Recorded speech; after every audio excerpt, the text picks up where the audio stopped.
Entonces, si estamos preparados, pues la idea es que el país, la sociedad, digamos, las mayorías de este país demandan precisamente cambios, ¿verdad? Y de entre ellos demandan que nuestras instituciones pues sean, digamos, estén lo más fortalecidas posible.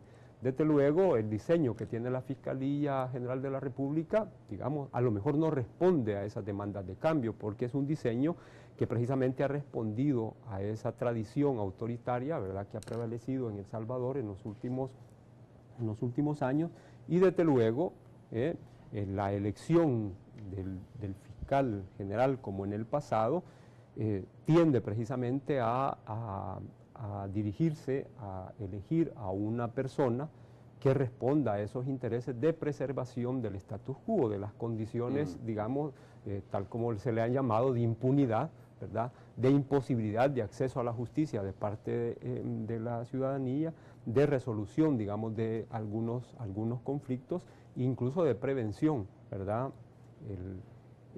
Fíjese, la Fiscalía General de la República debe de participar como de dos grandes esfuerzos.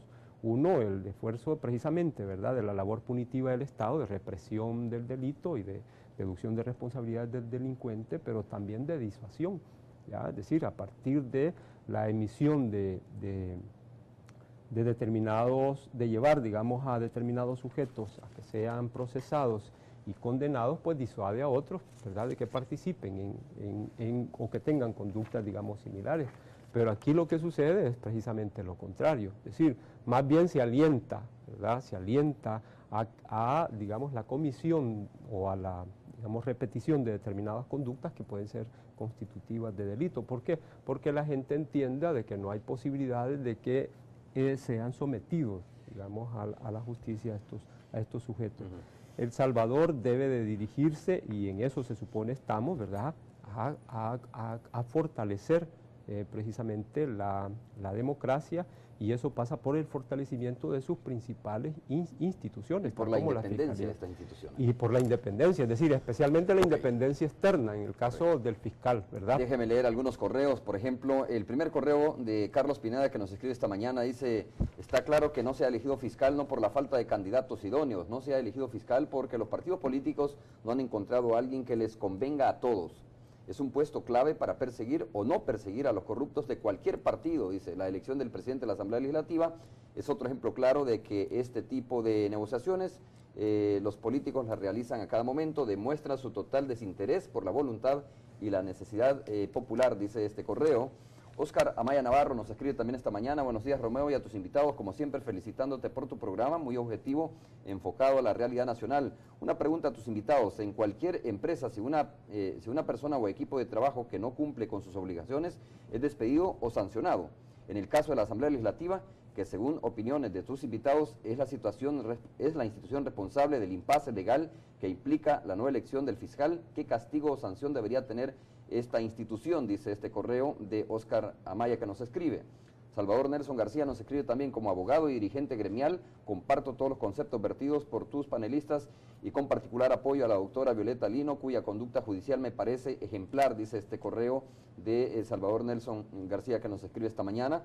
También nos escribe Ernesto, dice: buenos días, Romeo, invitados, lo que está a la vista no quiere anteojos.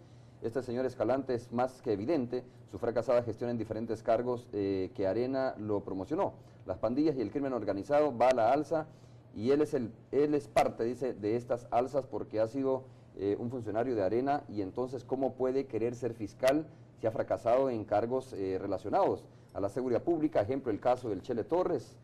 No sabemos quiénes son los jueces y los funcionarios que estaban ofreciendo o a quienes estaban ofreciendo este señor Torres, dice, y el fiscal, bien, gracias. El fiscal adjunto, dice la Constitución, es nombrado por el titular y su función es en caso, el titular, dice, en caso de que el titular sea ausente temporalmente, no sea que con la caducidad del titular fenece el adjunto, dice. Esto más bien se traduce en una pregunta, que me parece importante. Si caduca, ¿no?, la titularidad también del adjunto cuando termina la función es el titular. David, ¿qué respondes a esta pregunta? Bien, lo que pasa es que hay una salida legal, o sea, tanto en la ley orgánica de la Fiscalía como de la Procuraduría General, se establece una disposición de que en caso de que no haya elección y finalice su periodo, pues el adjunto sigue. Entonces el respaldo que tendría es de ley secundaria concretamente. Sin embargo, el cuestionamiento viene precisamente por ahí. Se trata de instituciones personas donde la titularidad de una función tan importante la tiene la persona nombrada por la Asamblea y todos los demás, incluido el adjunto, actúan por delegación. Entonces, si el adjunto no ha sido elegido y no tiene delegación de un fiscal electo, entonces la titularidad que ejerce sobre la acción punitiva del Estado entra en conflicto de constitucionalidad y esa es precisamente la crisis que estamos observando, ¿no? Y como te decía, algunas interpretaciones pueden llevar a decir en sede judicial que temporal y excepcionalmente esa situación se puede mantener, pero cuando lo que se hace es un movimiento como el de la imposición de Astor Escalante, lo que tenemos es la imposición de un fiscal de facto que el todavía partido de gobierno pretende prolongar de manera indefinida, un fiscal de facto que responda a sus intereses. Y aquí es muy claro preguntarse, bueno, El Salvador es uno de los países con menos jefes de narcotráfico, de criminalidad organizada y de corrupción procesados y sancionados. La Fiscalía ha sido una responsable directa y cómplice de esta impunidad. Entonces, ¿qué intereses hay detrás de tener un fiscal dócil que no investigue y que ha fracasado tan abrumadoramente en el ejercicio de su mandato? Pues son preguntas que nos abren la incertidumbre sobre los intereses de fondo que están prevaleciendo en la indefinición de esta elección. Alguien preguntaba qué sanción se puede aplicar, ¿no? a los legisladores, a los diputados, por no elegir a tiempo al fiscal general. Doctor Morales. Pues básicamente... ¿Hay alguna? ¿Se puede aplicar algún sancionatorio a los legisladores?